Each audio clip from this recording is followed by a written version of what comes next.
مضل له ومن يضلله فلا هادي له نشهد أن لا إله إلا الله نشهد أن محمدا عبده ورسوله لا نبي بعده أما بعد كما قال الله تعالى عز وجل في كتابه الكريم نعوذ بالله من الشيطان الرجيم بسم الله الرحمن الرحيم يا أيتها النفس المطمئنة ارجعي إلى ربك راضية مرضية فادخلي في عبادي وادخلي جنتي الآية وكما قال النبينا محمد بن عبد الله من سلك طريقا يلتمس فيه علما سهل الله به طريقا إلى الجنة الحديث صدق الله العظيم. Yang kami hormati Bapak Ketua Masjid beserta pengurus yang alhamdulillah tadi telah memberikan irsadat taujihat kepada kita semuanya. Yang saya hormati Ketua Majelis Ilmu Darussalam serta seluruh jemaah. Ketua Masjid Darul Amal. Ya, tebak. Salah. Aman ya Pak, Masya Allah.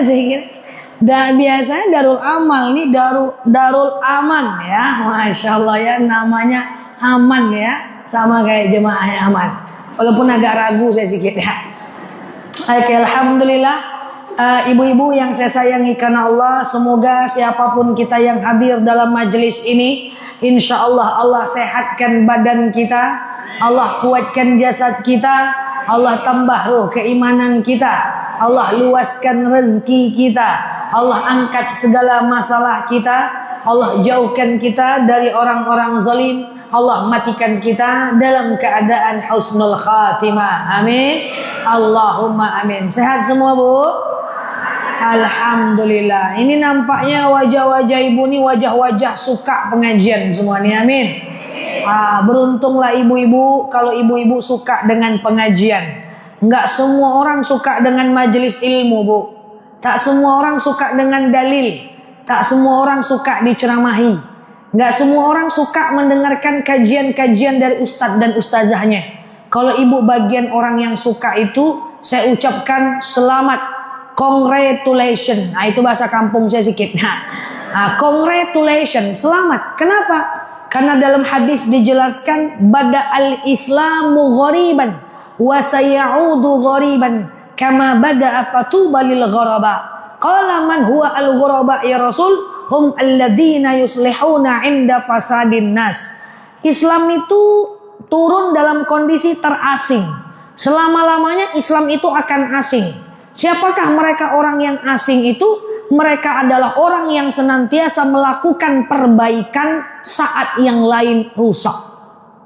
Masya Allah, semoga kita semua, yaitu orang-orang yang suka melakukan kebaikan, mendengarkan kajian-kajian saat yang lain rusak. Maka fabi ayyi ala'i rabbikuma tukal, nikmat yang perlu kita syukuri adalah nikmat senang dengan ilmu pengetahuan. Tidak semua orang punya itu Bu. Nggak semua orang punya itu, enggak. Hanya ada beberapa orang saja yang suka dengan pengajian dan majelis ilmu. Alhamdulillah. Selanjutnya, innallaha wa malaikatahu yusalluna 'alan nabi ya ayyuhalladzina amanu sallu 'alaihi wa sallimu taslima. Salawat salam kita hadiahkan kepada baginda Nabi. Allahumma salli ala Muhammad wa ala ali Muhammad. Sore hari yang berbahagia ini saya diamanahkan menyampaikan bab hablum minan nas. Bagaimana kita menjalin hubungan yang baik dengan manusia, bersempena halal bi halal. Mumpung masih di bulan Syawal, kita mulai kehidupan baru kita dari nol. Jadi nggak cuman pom bensin doang mulai dari nol Bu. Kita di Syawal mulai hidup dari nol untuk membersihkan urusan kita dengan manusia. Karena saya sering bilang kepada jamaah, urusan dengan manusia ini tidak hanya sampai di dunia, akan kita bawa-bawa sampai akhirat. Hutang yang gak kita bayar di dunia akan kita ganti di akhirat dengan amal. Orang yang kita sakiti di dunia akan kita minta maaf kepadanya di akhirat dengan amal.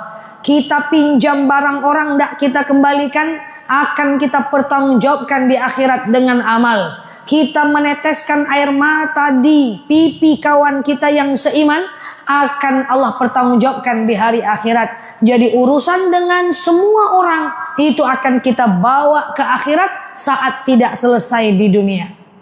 Makanya saya sering bilang, selesaikan urusan dengan manusia di dunia, karena kita tidak tahu sepanjang apa usia kita. Lain kali jangan melakukan dosa walaupun kecil. Pinjam barang orang tuh harus tahu orangnya. Keluar dari masjid mau pergi wudhu, tengok sendal kawan, ada sendal kita di ujung. Pura-pura lah kita ngomong dengan sendal. Bu, pinjam sendal ya. Yo, kita minjam sendiri, kita jawab sendiri. Boleh nggak tuh? Iya, kalau ibu letak pada tempatnya, ibu taruh pula di seberang. Lapan yang kepala orang mencari sendalnya. Iya kan? Karena dalam konsep pinjam meminjam, jelas barang yang dipinjam, jelas orang yang meminjam, jelas orang yang meminjamkan. Orang yang meminjamkannya lagi tidur dalam masjid. Hai ibu, pinjam ya bu. Yo, ibu yang jawab seorang kan, bukan ibu-ibu di sini, tuh ibu di sana tuh. Walaupun sini ada juga sikit, apalagi yang di belakang, ya kan? Jangan tengok ke belakang. Jadi itu bu, itu dipertanggungjawabkan. Hal kecil saja. Masih ingat waktu kecil-kecil dulu mak kita bilang pentul aja. Kalau pinjam bilang orangnya, kalau minta bilang orangnya. Karena semua yang tak terganti di dunia akan kita ganti di akhirat. Inilah parahnya hubungan dengan manusia. Dan jauh lebih susah kalau dengan Allah kita punya salah, kita bertaubat, Allah Maha Pengampun. Kalau punya salah dengan manusia, manusia tidak Maha Pengampun. Ini repotnya.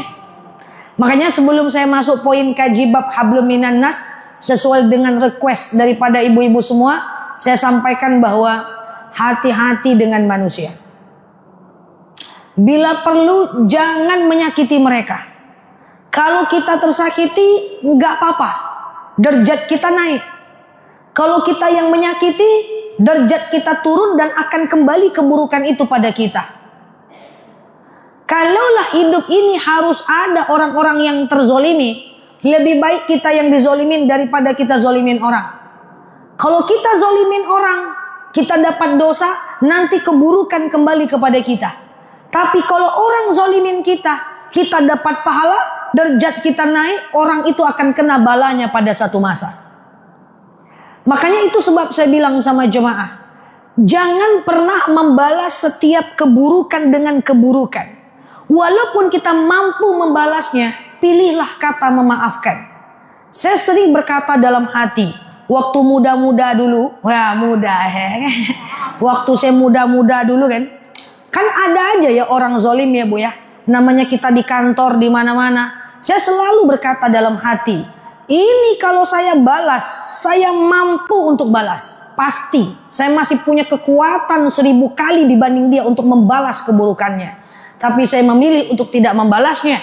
Bukan karena saya paling baik, tapi karena saya pengen hidup lebih tenang, lebih fokus dengan aktivitas kita, tidak membalas keburukan dengan keburukan. Orang itu biar Allah yang membalasnya. Ingat, Allah itu maha adil. So, saya ingatkan sebelum mulai poin-poin kaji kita, kalau ada kita sedih akibat perilaku orang, enggak masalah. Yang penting bukan kita yang melakukan. Khusyuk kali mengaji nampaknya anggu tadi ya. Gitu. Enggak aja Pak, aku khusyuk kali ibu-ibu nih Pak, Masya Allah. Kayaknya memang korban kezoliman Pak. Kayak gitu kan. Korban kezoliman ya. Saya dibela sama ustazah gitu. Jangan membalas keburukan dengan keburukan, karena saya memang gak mampu gitu. Nah inilah ibu-ibu yang saya sayangi karena Allah. Karena ini hablum minan nas. Ini bab hablum minan nas. Ini kita belum masuk, ini cuman pesan-pesan dari saya. Karena bu, kalau kita minta punya salah dengan Allah, kita nggak sholat, kita nggak puasa, kita nggak zakat, kita pengen hijrah, Allah maha pemaaf. Tapi kalau kita punya salah dengan manusia, belum tentu dia maafkan kita. Yang ada digosipkannya kita. Tuh kan dia minta maaf kan? Tuh kan dia yang salah kan? Gitu. Itulah manusia. Nah maka jangan bikin salah. Seupama mungkin, sebisa mungkin jangan menyakiti siapapun. Kalaulah harus ada yang tersakiti, nggak apa-apa kita yang tersakiti, nggak apa-apa kita yang terzolimi, asal jangan kita yang menjadi pelakunya. Karena kalau kita jadi pelaku merugikan kita, cepat atau lambat yang melakukan kezoliman akan Allah hancurkan. Mau dihancurkan? Jangan, nggak mau kan? Akibat ulah kita sendiri. Maka kita bahas apa pakem-pakem yang harus kita perbaiki urusan kita dengan manusia. Mumpung masih halal bihalal. Mumpung masih ada waktunya.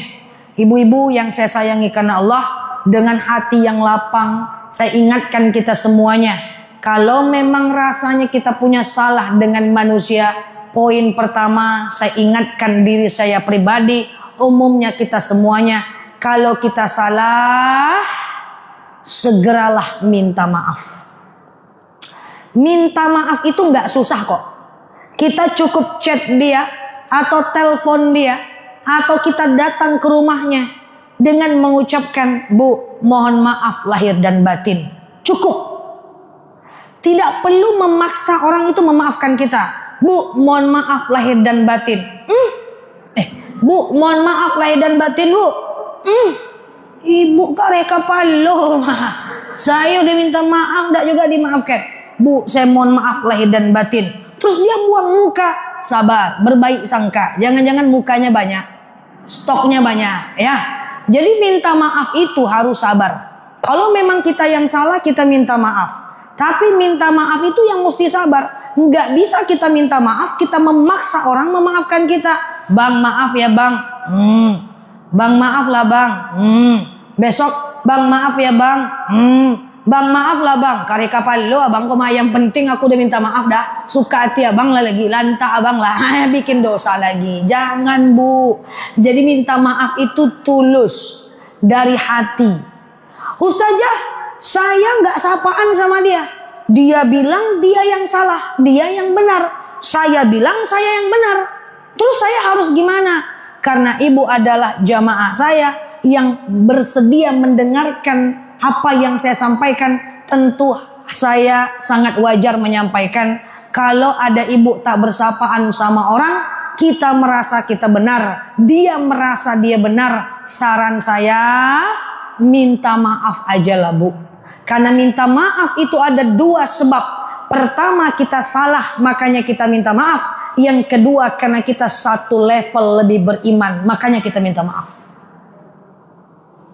Minta maaf bukan hanya kita salah.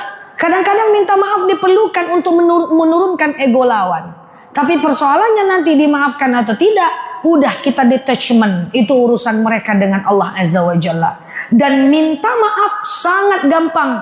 Maaf lahir batin ya, titik. Nggak usah ibu sebut salah ibu. Saya minta maaf lahir batin ya. Kenapa gitu? Pokoknya salah khilaf, saya minta maaf. Udah, selesai. Karena beda. Kalau minta maaf dengan Allah, kita buka aib kita. Nggak apa-apa ya Allah, maaf ya Allah. Tadi pagi saya nyuri uang suami sikit ya Allah.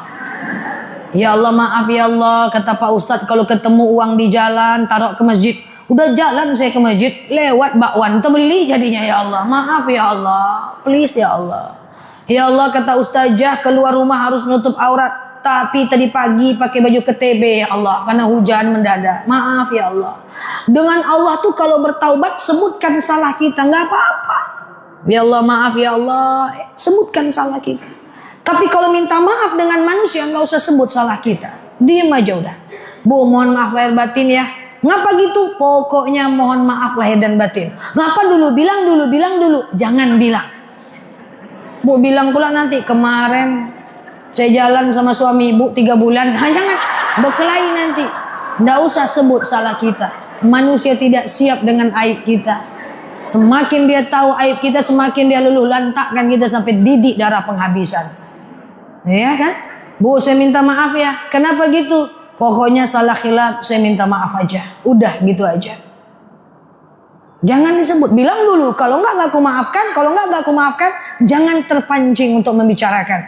Ibu bilang pula nanti kemarin waktu ibu tak datang pas kajian Ustazah Nela, kami ceritakan ibu, siapa-siapa aja kalian tunjuk bu itu dia tuh, itu lagi orangnya tuh, tuh berkelahi orang gara-gara ibu nanti, tidak bisa. Ustazah minta maaf dengan suami, buka aib kita enggak Ustazah? Jangan, saya udah larang ya Pak, jangan tanya-tanya ya Pak, jangan.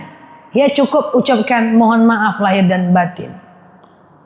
Ada 3 aib yang perlu kita jaga. Pertama, aib kita. Kalau Allah nggak buka, jangan ibu buka.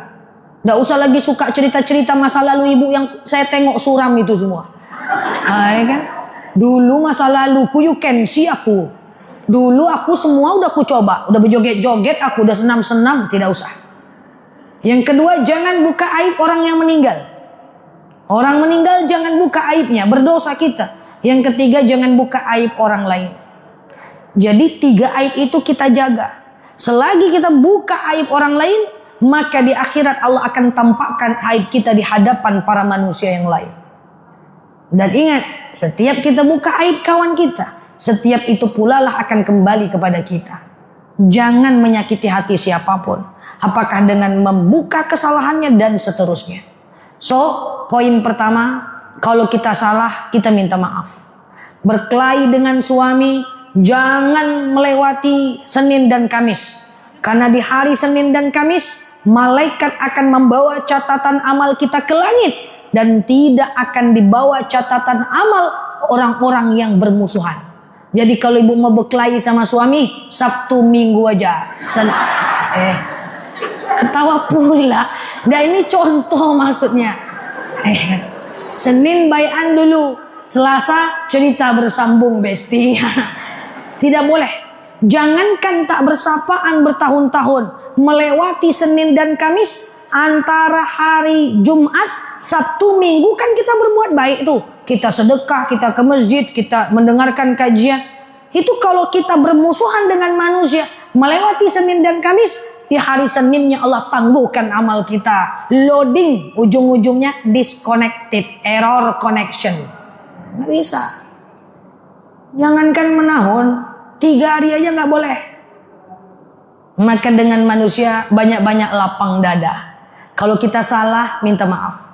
Kalau ibu tidak berteguran dengan tetangga karena nggak ketemu, nggak apa-apa. Nggak perlu sapa, ibu paksa, woi keluar dulu, kata Ustazah harus bersapa. Tidak usah. Saya dengan tetangga saya ketemu sebulan sekali, seminggu sekali, udah syukur banget gitu.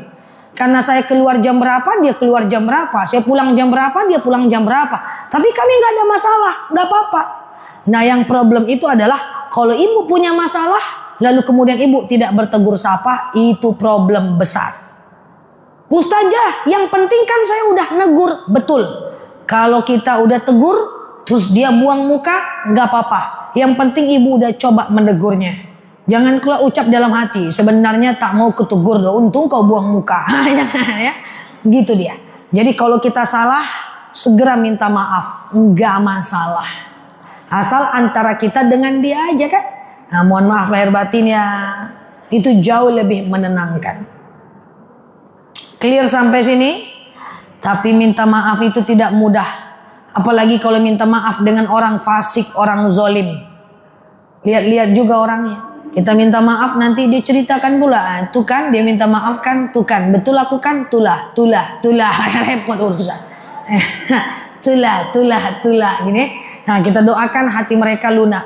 Maka kita doakan bersama sebelum masuk poin kedua. Berdoalah setiap habis sholat. Ya Allah, suami-suami yang udah aku sakiti, anak-anak yang sudah aku lukai hatinya, aib orang yang sudah aku buka, ya, yang aku sudah ngibahkan orang, memfitnah orang, maka doakanlah agar Allah lunakkan hati mereka untuk memaafkan kita. Itu doakan.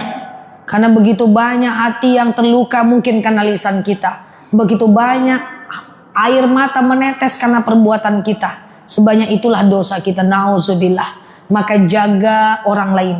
Jangan menyakiti hatinya. Saya minta maaf sama ibu-ibu semua. Karena sekali saya bisa hadir ke sini. Karena sekali ini saya bisa hadir ke sini. Sebenarnya jemaah rutin saya udah mulai bu. Tapi karena saya pengen ketemu dengan ibu-ibu yang glowing nih kan. Makanya saya datang gitu kan. Nah jadi kajian rutin saya izin sebentar. supaya bisa ketemu dengan ibu-ibu semua. Saya ingatkan, kita ini di kota hidup bermasyarakat. Seandainya ada satu kawan kita yang Allah tampakkan kesalahannya, yang Allah buka aibnya, bukan berarti kita nggak salah, Bu. Kita juga punya aib, betul?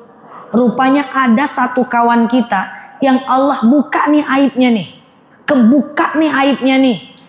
Saya minta kepada kita semuanya, kalau kita tidak bisa menemani dia saat dia susah, minimal jangan mempersulit hidupnya dengan menceritakannya. Ini ada kawan salah, kita bukannya ingatkan, bukannya temani, malah kita ceritakan kesalahannya di hadapan orang. Ini kan zolim tingkat nadir, Bu. Jangan menjadi pelakunya. Makanya kurangi komentar berita-berita viral itu. Artis cerai, ibu komen. Padahal bukan ibunya yang cerai. Iya kan? Orang selingkuh kita komen. Orang lagi jatuh, kita pula yang membuat dia semakin terjatuh. Ghibah berjamaah. Kerjakan aja bagian kita. Nggak usah kerjakan urusan orang. Kalau hidup mau aman dunia akhirat.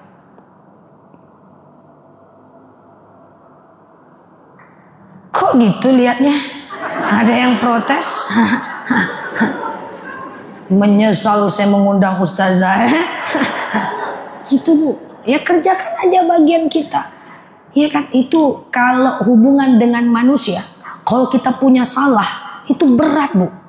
Pertanggungjawabannya berat. Kita mesti minta maaf. Iya kalau kita mau. Kita susah pula minta maaf karena kita punya ego. Ini 1 bulan belakangan saya sering ngomong kayak gini ke jemaah. Offline dan online. Bahaya, Bu, kalau kita menceritakan orang. Ibu, siapa namanya pura-puranya, Bu? Bukan, nama asli, bukan nama pura-pura. Ibu, namanya siapa? Bu Badriah.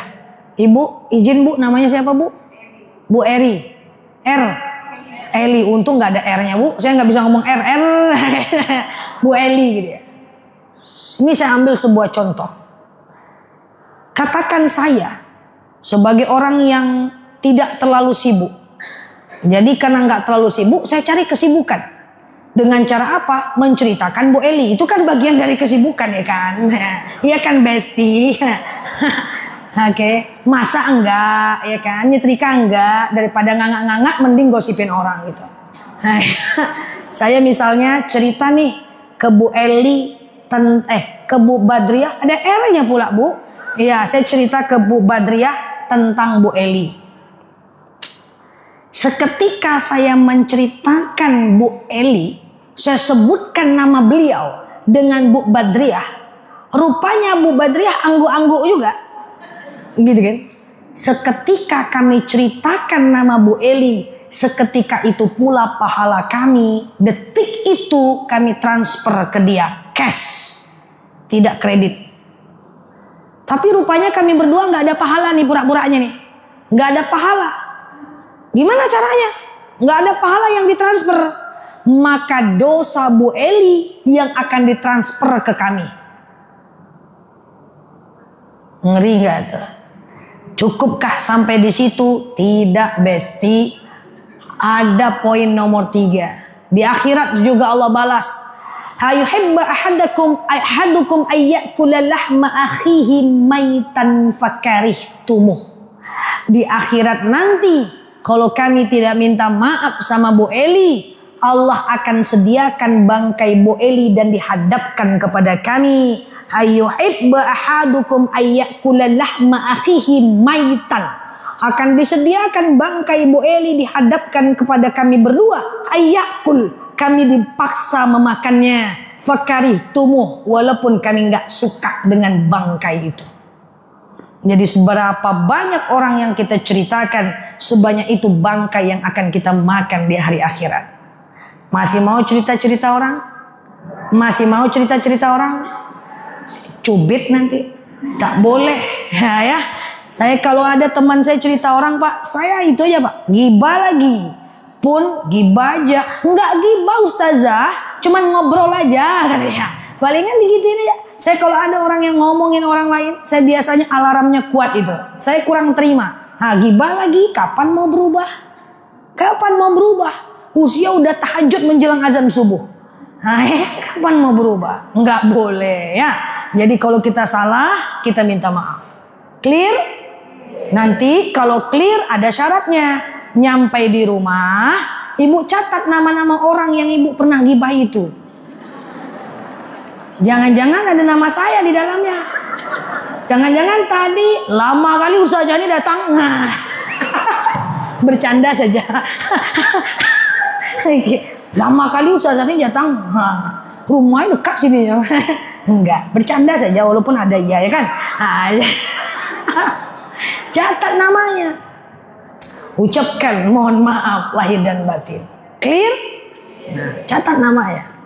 Yang kedua, kalau mau halal bihalal bagus, kalau mau hubungan dengan manusia bagus, kalau orang lain salah, maafkan dia.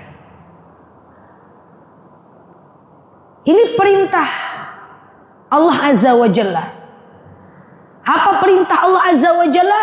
Khuzil af. Maafkan orang lain. Kenapa ibu harus memaafkan orang? Kenapa saya sama? Kita harus memaafkan orang. Karena kita pengen tenang dan kita pengen bahagia. Dan kita nggak akan pernah tenang sebelum kita memaafkan kesalahan orang lain. Demi Allah. Saya yakin banyak air mata yang menetes akibat kezaliman orang. Saya yakin banyak hati yang tersakiti karena kita dizolimi. Entah oleh suami, entah oleh anak, entah oleh mertua, entah oleh mantan. Kok mantan? Ya kan? Entah oleh tetangga, tetinggi, tetunggu. Pokoknya banyak sekali kan orang-orang yang gak suka dengan kita gitu kan. Nah, hati yang banyak tersakiti, ikhlaskan, maafkan. Jamaah saya harus menjadi jamaah yang siap memaafkan orang lain meskipun dia mampu membalasnya. Saya ulang, saya berdoa sama Allah, setiap hari, ya Allah, jadikan saya dan orang-orang beriman dan jamaah-jamaah saya orang yang tabah, sabar terhadap kezaliman, meskipun kalau dia mau balas dia mampu, tapi dia tetap menahan dirinya. Itu baru mantap. Makanya Ustazah, saya udah dizolimi, udah dihancurkan nama baik saya, jungkil balik saya Ustazah, kepala ke bawah, kaki ke atas, saya digibah, saya difitnah. Caranya gimana? Maafkan dia. Enak kali Ustazah nih ngomong, dia udah hancurkan saya, dia udah jahat sama saya apakan dia? Maafkan dia. Enak aja Ustazah nih, siapa nanti yang akan membalasnya? Tenang aja, Allah pernah berjanji, in ahsantum li anfusikum wa in asatum falaha. Kalau dia berbuat baik, kembali kepada dirinya. Kalau dia berbuat jahat, kembali kepada dirinya. Tidak usah kita yang balas, itu bukan kerjaan kita. Serahkan sama Allah, itu bagian Allah Azza wa Jalla. Gitu baru mantap. Ninda baru digosipin sedikit, gerasa gerusuk. Hehehe, itu ada yang ceritain kamu loh. Siapa? Tuh dia orangnya, lah pergi pula ke situ. Ibu gosipin saya, ndak aku doh, tuh ada pergi pula ke situ. Ibu gosipin saya, ndak itu dia, ibu gerasa gerusuk. Ujung-ujungnya kita nggak mengerjakan tanggung jawab kita. Di situ iman kita diuji. Apakah kita tetap mau berada pada mode ibadah, mode tabah atau tidak? Kezaliman manusia tidak akan terbukti, tidak akan menjadi apapun ketika Allah tidak menginginkannya. Perkuat tauhid kita, maafkan orang lain bukan karena dia benar, dia tetap salah, tapi kita memaafkan mereka agar kita tenang dan kita bahagia, dan tak akan pernah tenang kita sebelum kita memaafkan setiap luka yang ada dalam hati kita. Tidak ada orang yang gak pernah dizolimi. Dizolimi oleh manusia itu ibarat sakit flu. Semua orang pernah dizolimi, betul? Apalagi wajah-wajah depan saya, ya kan, semuanya pernah dizolimi. Itu biasa saja, nggak ada masalah. Tingkatkan tauhidnya dan biarkan itu menjadi bagian urusan Allah. Nah, itu yang ingin saya sampaikan. Dan dengan manusia ini Bu, Allah karim ya. Apalagi kita tinggal di kotanya, rumah dekat-dekat, tersinggung-singgung sedikit nggak apa-apalah, nggak masalah itu. Rumah kita dekat-dekat, mepet-mepet, dengan suami 24 jam, tersinggung-singgung sedikit enggak apa-apa, Bu. Ya, kadang-kadang suka bandingkan rumah dengan desa-desa yang di pelosok, yang sekarang desa udah rame, kan masih ada desa yang sepi-sepi gitu. Enak lagi tinggal di desa, di kampung saya Ustazah. Nggak ada orang berkelahi-kelahi. Di sini berkelahi terus. Jangan samakan kita dengan mereka. Mereka kalau mau berkelahi berjalan kaki dulu nyari orang ke rumahnya. Pas nyampe depan rumah sesanggoan aja dimarah. Kita ini rumah dekat-dekat. Wajar ada salah-salah khilaf. Ada sedikit-dikit orang tersinggung. Dikit-dikit kita sedih. Wajar. Maka kalau nggak mau memaafkan, minimal jangan cepat sakit hati. Jangan cepat tersinggung. Bahasa anak mudanya jangan baperan. Tujuannya protek. Karena kita memproteksi perasaan kita. Dan kalau memang ada orang yang suka nyakitin kita, ketika ketemu dengan dia nyakitin kita. Ketika ketemu dengan dia nyakitin lagi. Maka kata Umar bin Khattab, hindari, tinggalkan setiap orang yang menyakiti kamu. Karena itu akan membuat dia selalu berdosa. Dan kita menjadi tidak fokus ibadahnya. Gak usah dekat-dekat lagi. Tapi kalau ketemu angguk, ketemu senyum juga. Tapi jangan dekat-dekat lagi. Karena kalau orang suka menyakiti kita, kita dekati terus, nanti kita membuat dia berdosa. Setiap kita sakit hati, dia dosa. Kita sakit hati, dia dosa. Lebih baik jangan berdosa. Kenapa kau tak mau dekat lagi sama aku? Karena aku tidak pengen ada dosa di antara kita. Bukan ada dusta ya, ada dosa di antara kita. Clear sampai sini? Maafkan orang-orang yang pernah menyakiti hati kita. Tenang aja, semua akan kembali kepada mereka. Tapi jangan pula berharap kapan ya dia dibalas, kapan ya dia dibalas. Enggak usah ya.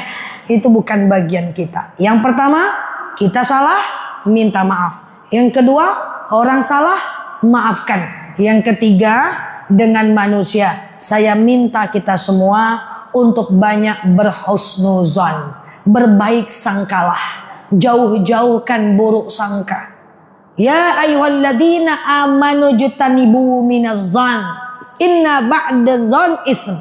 Hai orang-orang yang beriman, jauhilah oleh kalian prasangka. Karena prasangka itu adalah dosa, walaupun cuman sebagian. Dengan manusia banyak-banyak husnuzon, jangan suuzon. Kita naik motor, sapa kawan, bu, nggak nyaut dia. Naik, bu, nggak nyaut dia. Udahlah, jangan-jangan dia sedang ngitung piti masuk, piti keluar. Nggak usah suuzon, sombong kali ibu nih. Takkan kusapa besok lagi, jangan. Oh, baik sangka. Bahkan orang yang beriman sekalipun, dia tidak pernah menghakimi orang-orang yang bermaksiat. Karena kadang dia tahu orang bermaksiat itu bisa jadi bukan jahat, tapi hidayah belum sampai kepadanya. Bisa jadi suatu ketika dia menjadi orang yang paling taat. Ibu kalau ada suami nggak sholat, jangan berburuk sangka. Jangan tengok wajah-wajah neraka di mukanya. Karena bisa jadi suatu ketika dia lebih taat dibanding kita. Cukup ingatkan, khatibun nas biqadri ukulihim. Ajarkan orang sesuai dengan kemampuan bahasanya. Sholat bang, iya dek. Sholat bang, sholat bang, udah. Doakan, jangan menyakiti. Kalau dia bantah, sholat aja lah sendiri. Dosa atau masing-masingnya, tahan, jangan dibalas. Kalau gitu suka hati ya bang aja lah. Baca pula dalil, alladzina hum an sholatihim sahun. Orang-orang yang lalai itu orang-orang ahli neraka. Yaitu orang-orang yang lalai dalam sholatnya. Mukanya kayak muka engkau bang, jangan melawan. Karena ada khusus cara berdakwah. Khatibun nas biqadri ukulihim. Ajarkan orang sesuai dengan bahasanya, lemah lembut. Tidak boleh orang ditegur dengan disakiti. Orang ditegur tapi kita menyakiti. Kita dakwah tapi kita menyakiti. Nggak boleh. Kita ngomong suami nyuruh dia sholat tapi nyakitin. Nggak bisa. Niat benar, cara juga harus benar. Yang kedua, wajadilhum billati hiya ahsan. Kalau dia bantah, bantah dengan cara baik-baik. Yang ketiga, wala taqnatu mir rahmatillah. Jangan putus asa. Yang keempat, sabar. Kalau dalam merubah orang boleh marah-marah, saya maunya marah-marah tiap hari. Tapi persoalannya, merubah orang tidak bisa dengan memarahinya. Ingatkanlah orang tanpa menyakitinya. Apapun niat kita, sebaik apapun, tapi kita menyakiti hati orang lain, tetap salah di mata Allah. Nauzubillah. Jadi saya ingin ingatkan kepada kita semua, saya secara pribadi, umumnya kepada kita semua, berbaik sangka. Oh mungkin suamiku belum dapat hidayah, nanti ke depan dia akan dapat hidayah. Berbaik sangka dengan manusia. Apapun itu jauh lebih baik. Ada orang-orang ini enggak. Ada orang-orang yang pendiam berbaik sangka. Memang karakternya pendiam, tapi kan hatinya baik.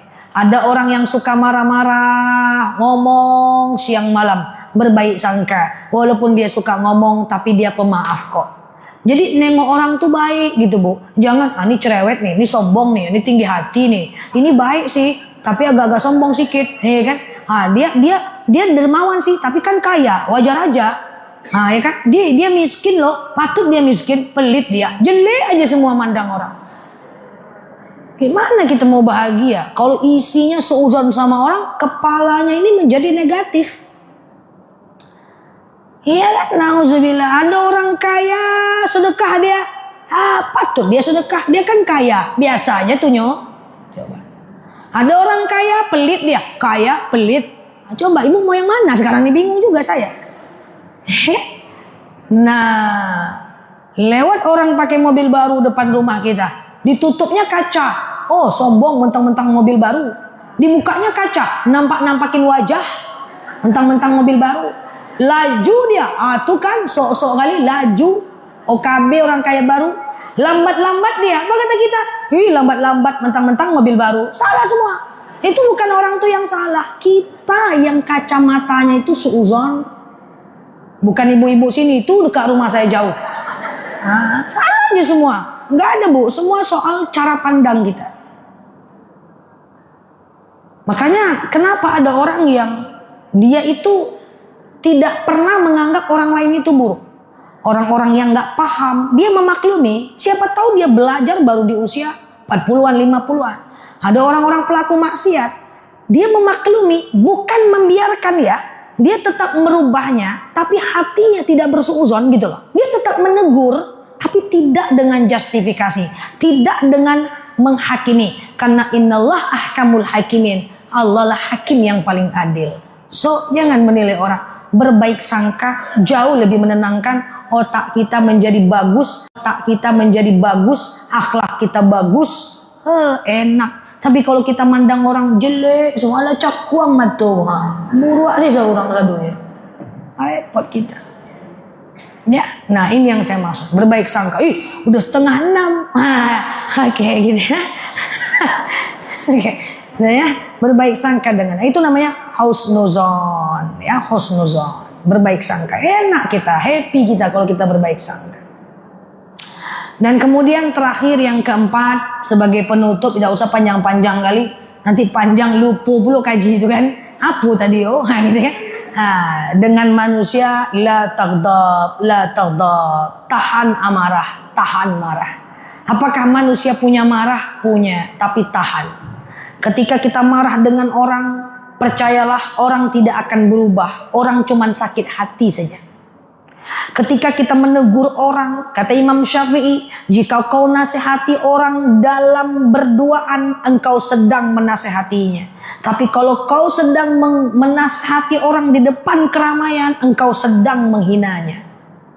Artinya apa? Kita sebagai hamba Allah, hati-hati ibu-ibu, ini bab hablum minan nas. Dengan manusia itu tahan. Jangan suka marah, jangan kita itu suka mengungkapkan apa yang kita katakan. Ketika kita disakiti, tahan, jangan cepat merespon. Karena ketika kita merespon, kita akan marah. Ketika kita marah, setan masuk. Jadi kalau kita nggak marah, setan nggak masuk. Jadi kita marah dulu, baru setan masuk. Jadi jangan sikit-sikit setan disalahkan, mengamuk setan tuh nanti. Jadi dalam kitab Ihya Ulumuddin, ketika kita marah, baru setan masuk. Cus, nggak gitu juga sih bunyinya gitu kan. Masuk setan. Ngapain setan ini? Dia mulai bekerja. Ngapain dia? Dia menutup mata kita dari kebaikan orang yang kita marahi. Dan membuka mata kita dari keburukan orang yang kita marahi. Makanya kalau ada orang salah, satu, kita yang lihat buruknya aja, kita lupa kebaikannya yang lain. Nauzubillah, itu setan udah membantu kita untuk selalu suka marah. Muncul kata-kata, selama nikah dengan kau bang, tak pernah aku bahagia. Padahal berat badan 100 kilo. Selama aku nikah dengan kau bang, aku tak pernah happy. Padahal ameh belilik pinggang. Karena setan tuh, nah hilang kebaikan bebek tuh semuanya. Hilang kebaikan, berkawan, sahabat, soulmate, puluhan tahun, sekali aja melakukan kesalahan, itu pun bisa jadi karena kesalahpahaman, yang diingat itunya aja. Hati-hati nih, nauzubillah. Jadi jangan kita macam, itu karena setan, karena kita udah marah, setan udah masuk, nauzubillah. Makanya tahan amarah, jangan marah. Karena gini Bu, kalau kita marah, kita nyakitin hati orang. Ya, lebih baik saat marah diem dulu. Saat udah reda, baru kita ngomong baik-baik. Orang yang beriman adalah orang yang sanggup menahan amarah. Kalau udah marah gimana? Satu, jangan ganti bahasa dengan bahasa yang lebih kasar. Ibu sehari-hari manggil suami pakai bahasa apa? Nah, ibu sehari-hari dengan suami misalnya bahasa Indonesia. Kalau marah tetap pakai bahasa Indonesia. Jangan ganti bahasa Minang. Mana lama berang kalau pakai bahasa Indonesia saja. Nggak usah berang tuh lama lagi. Ibu sehari-hari memanggil suami abang, udah, bebek. Lagi marah jangan diganti jadi waang. Jangan. Iya kan? Tahan. Jadi jangan di ini. Nah, ketika kita udah reda, baru kemudian kita ungkapkan sesuai dengan apa yang kita mau. Ya, semoga kita bisa menjadi orang yang mampu menahan marah. Karena sekali kita marah, sel saraf kita ribuan putus. Tadi pagi udah marah berapa kali? Alah banyak putih nampak ya. Demikian dari saya, wallahu a'lam.